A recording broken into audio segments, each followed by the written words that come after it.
let's go to the contribution. Contribution means offering something interesting and novel. So if you think about these two dimensions, usefulness and novelty, you can say something as a result of your research that is neither useful nor novel. Happens. You may find things in your findings, in your interviews, in your coding, in your analysis, in your regression, in anything that are useful, but they are not novel. People already found them out before. And you find many of them because you are looking at things that have been already studied similarly before. Maybe 70–80% of your findings, empirical findings, are there. They are useful, but they are not new. You can find, of course, things that are quite new, but they are not useful. That also happens. Some strange correlations between two factors that they actually don't suggest anything useful, right?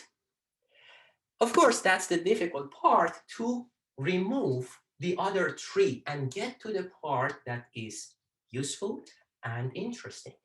But it's not an easy way. It's not that you go one shot directly to that corner. No. You start very often in the other areas. You go and do the first interviews and you come back excited that, oh my God, I discovered the new planet and the new continent. You talk about your findings with your supervisor in a very passionate way, and then he or she comes and say, okay, but then shows you the face of the other corners. Either, so what? What's the benefit of knowing that? Or, well, we knew these things at least 3 decades ago, 30 years ago. You go back. So this is an iterative process. Don't expect that you go one shot to that corner.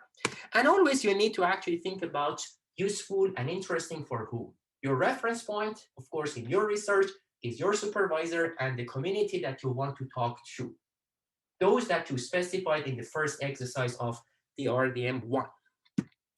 So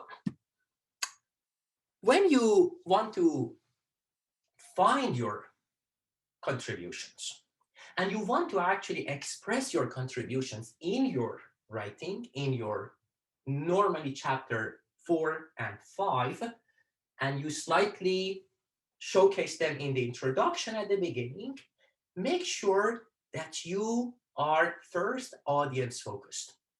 This is an interesting finding for, and specify that.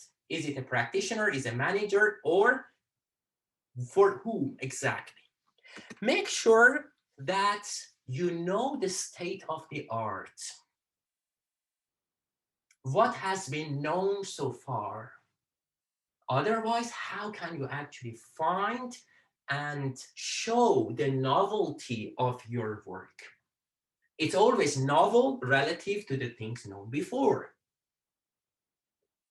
When you want to actually discuss your contributions, you need to make sure that you follow the argument that you had in exercise 2. So far, literature found out this and this and that. However, related to this less known or unknown, I realized this and that.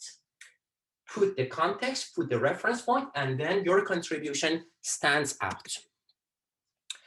Never ever expect that the reader spends time and discovers the novelty of your research in the middle of 50-page single space writing. No, you need to spell it out. It's the same when you send your application for a job, interview. You need to actually spell out, say very clearly, my research has 3 contributions, 2 contributions, very simple, 1, 2, 3, and then walk the reader through that. Be specific on them and go for quality of your contribution than quantity. If you are, we discussed this about the scope of the research. If I see a thesis that has only one point of contribution, but that point of contribution is strong, deep, really novel, and useful, then there is another research that says I have 6 contributions, and they are all, problematic, questionable. I would actually go for that. Never ever your supervisors come back and say, no, you could actually discover many more in terms of the number of things.